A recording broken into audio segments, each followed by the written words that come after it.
Assalamualaikum warahmatullahi wabarakatuh. Perkenalkan, nama saya Faiza Triastuti yang hari ini akan melakukan presentasi hasil tugas yang membahas tentang stres kerja. Apakah stres memiliki manfaat pada pekerja? Jelaskan. Stres, meskipun sering dianggap negatif, dapat memiliki beberapa manfaat pada pekerja jika berada pada tingkat yang terkendali. Berikut adalah beberapa manfaat stres yang terkendali. Seperti yang pertama, peningkatan kinerja. Stres yang terkendali dapat memotivasi pekerja untuk mencapai target dan menyelesaikan tugas tepat waktu. Yang kedua, pengembangan keterampilan coping. Menghadapi dan mengatasi stres dapat meningkatkan kemampuan pekerja dalam menangani tekanan dan situasi sulit di masa depan. Yang ketiga, inovasi dan kreativitas.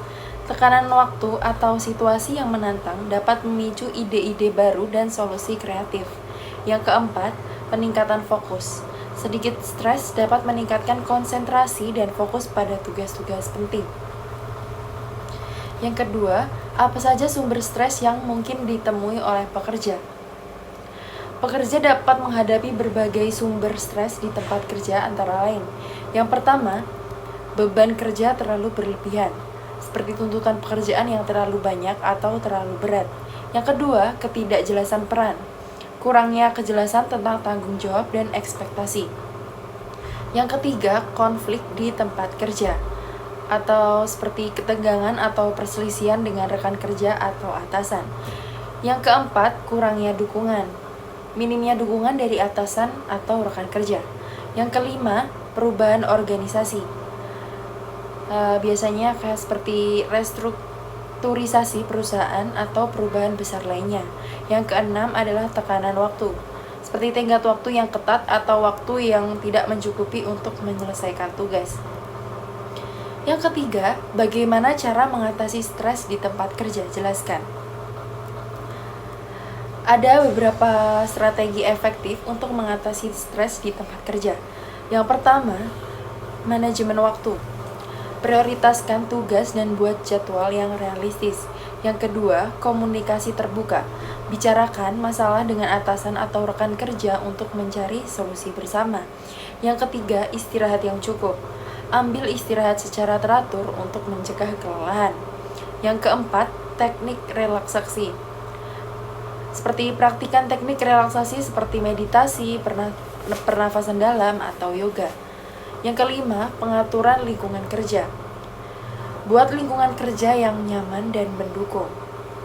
Yang ketujuh, keseimbangan kerja dan kehidupan.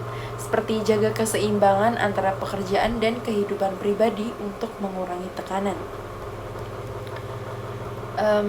Soal yang keempat, sebagai mahasiswa, apa hal-hal yang sering membuat Anda stres? Bagaimana strategi coping Anda?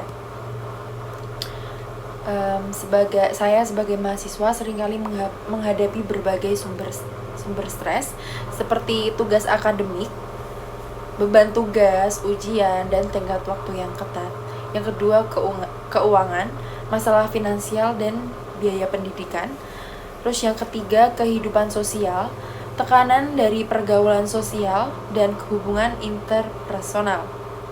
Yang keempat, ini relate juga pada mahasiswa, perencanaan karir, ketidakpastian tentang masa depan dan karir. Yang kelima, manajemen waktu yang sering dihadapi oleh mahasiswa yang mempunyai yang melakukan kegiatan UKM juga, seperti kesulitan mengatur waktu antara kuliah, pekerjaan, dan kegiatan lainnya. Untuk strategi coping yang efektif meliputi yang pertama, membuat jadwal, menyusun